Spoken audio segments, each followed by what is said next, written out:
All right, folks, we are live this Monday, May 18th, 2009. I am Jason Bermas. This is the InfoWarrior. 3 hours straight news blitz / the phone calls, 866-582-9933. And I think the two main stories that I'm going to be covering this evening, although I have a nice little stacker right here, are going to be implantable microchips.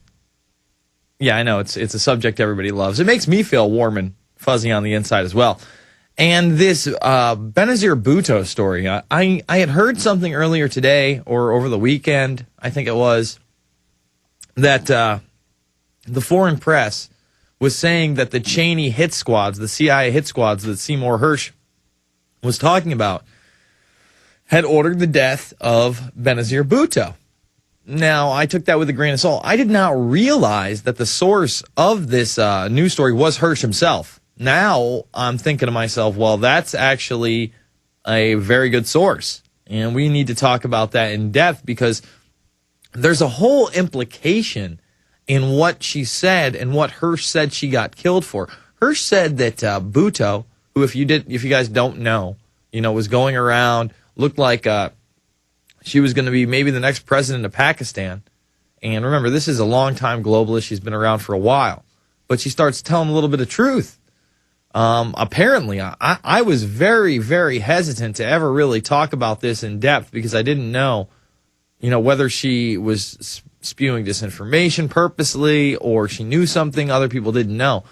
She claimed that Omar Saeed Sheikh had murdered Osama bin Laden. Now, for those who don't know who Omar Saeed Sheikh is, this is the guy who got pinned as the person who beheaded Daniel, what's his name? Daniel Pearl. Look at you, Jaron. I'm proud. See, he gets an e-cigarette right there. Boom. He wins one right there. Boom. He's in. Yeah, Daniel Pearl. And Daniel Pearl had went over to the Middle East to do reporting on Islamic terror funding. And Omar Saeed Sheikh had this really close relationship with the Pakistani ISI, who in turn was funding some of the hijackers. He could have been a double or triple agent, maybe working with U.S. intelligence as well. Because really that Pearl thing instilled even more fear in us at home, and it's really murky what happened there. All I know is that Saeed Sheikh has all sorts of intelligence ties. So Bhutto gets on national, I think it was British television, and she claims that Omar Saeed Sheikh is the one that murdered Osama bin Laden. Now, maybe up until this point, if this is true, bin Laden was just working as an asset. He knew he had been protected. He was really still around in Afghanistan. Perhaps the book Jawbreaker is correct. If you don't know what Jawbreaker is, we had this CIA guy go public and say, yeah, we had bin Laden in our sights. We were told to back off.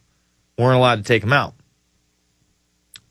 So, very interesting developments. Now, if this is true, and the CIA hit squad that killed Bhutto was there to kill her because she was leaking information that bin Laden had been dead for a while, Hersh immediately says that this would have called into play whether or not we should be in Afghanistan or not. I mean, does anybody out there still think that he's really around or he's the mastermind of anything? He's an intelligence operative. And you can have the president of Pakistan go on MSNBC and say it, and Sean Hannity says, poppycock, conspiracy nuttery. It doesn't exist. This is the InfoWarrior with Jason Bermas. We'll be back after this, 866-582-9933. The good old folks at New Silver Solution. And the website is supernaturalsilver.com. Supernaturalsilver.com. This is something that kills bacteria, viruses, you name it, well documented. They've got it down to a super small, nano-sized particle. Supernaturalsilver.com. Check them out at Infowars.com. Supernaturalsilver.com.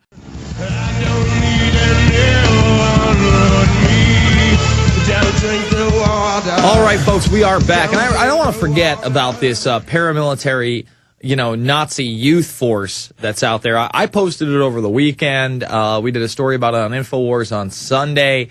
As soon as it was out, people were sending it to me, and I really do want to get into that. But we're going to play that Benazir Bhutto clip in this segment. Before that, I want to thank one of my great sponsors, MySolarBackup.com. It's MySolarBackup.com, 877-327-0365, 877-327-0365. We're talking about 1,800 watts of power. See, this works when a generator is out. You know, when you need power, this will work without any power. And, you know, like myself, I'm home maybe, I don't know, I sleep there and maybe like 2 waking hours a day. You can literally power your house. I mean, if you want to get off the grid, you want a plan for you, MySolarBackup.com, 877-327-0365. Now, earlier I'm talking about this Bhutto clip, and there's huge implications here because the ISI is really set up by British intelligence, and then in the 70s and 80s, even in the 90s, revamped through U.S. intelligence. Very close ties. Even the Wikipedia page on it really reveals this. And then you find out that this guy, Omar Saeed Sheikh, is the right-hand man of General Mahmoud Ahmed. Mahmoud Ahmed is the one who orders a $100,000 wire transfer just before 9/11 through Omar Saeed Sheikh to Mohammed Atta. So these guys have some kind of financial connection, okay?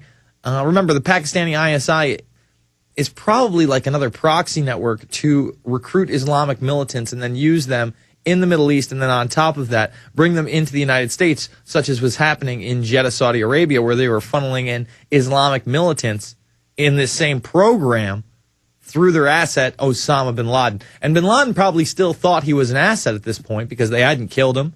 We were well into, the Afghanistan invasion and even the Iraqi invasion when this occurs, and Bhutto says that this guy, Saeed Sheikh, murdered bin Laden. And now Hirsch is saying that, Cheney was running CIA death squads, and one of their targets was indeed Bhutto. Hit the clip. There was one report that said that you had arranged to send President Musharraf a letter to be sent in the event of your death by assassination, urging him to investigate certain individuals in his government. Is that true?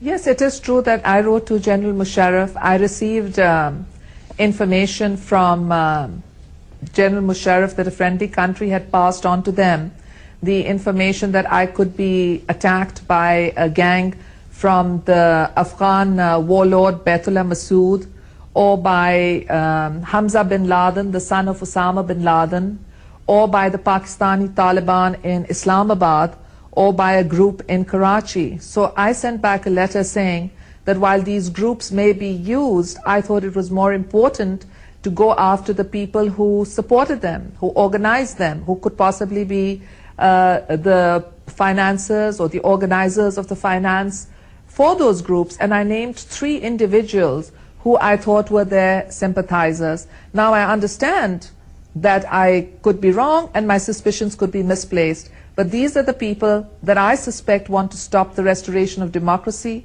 They want to stop my return because they know in 1993, when Pakistan was on the brink of being declared a terrorist state, I stopped the rise of terrorism, and they know that I can do it again. So I feel that these are the forces that really want to stop not just me, but the democratic process and the will of the people from triumphing.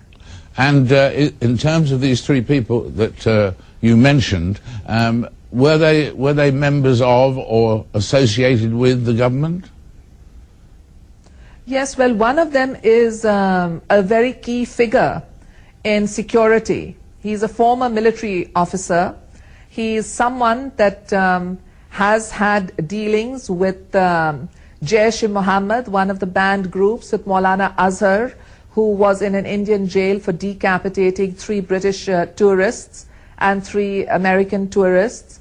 And he also had dealings with Omar Sheikh, the man who murdered Osama bin Laden. Now I know that having dealings with people does not necessarily mean direct evidence, but I also know that internal security has totally collapsed. All right, Pakistan. let's pull it right there. The guy never follows up and acts like, murdered Osama bin Laden, Omar Sheikh. I don't know anything about that. So this Hirsch thing, hopefully it will develop. We really need to see more Hirsch on either the Alex Jones show or my show or both.